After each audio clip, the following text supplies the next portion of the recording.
Election அன்னைக்கு volleyball match முடிச்சுட்டு வீட்டுக்கு வந்துட்டு இருந்தேன். மேட்ச் முடிச்சுட்டு வரதுக்கு உனக்கு இவ்வளோ நேரமாடா?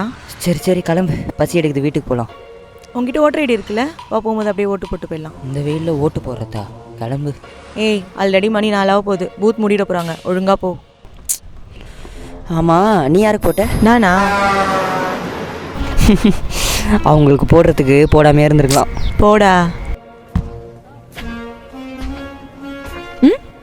என்னடி, நான் ஆல்ரெடி ஓட்டு போட்டேன்னு சொல்கிறாங்க. என்னடா சொல்கிற? ஹலோ. டேய், இப்படி விட்டு கொடுத்துட்டு வந்து நிற்கிறியா? சே, இல்லைடா, நான் ஓட்டு போடலான்னு தான் வந்தேன். ஓட்டா? மேட்ச் ஏன்டா தோத்தான்னு கேட்குறேன்.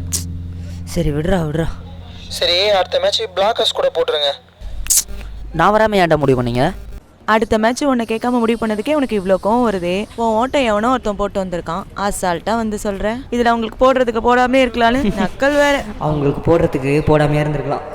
அப்புறம் தாங்க புரிஞ்சுது யாருக்கு ஓட்டு போடுறோன்றதை விட ஓட்டு போடுறது எவ்வளோ முக்கியம்னு. டேய், நான் இங்கே சீரியஸாக பேசுங்க, நீ என்னடா அமைதியாக இருக்க?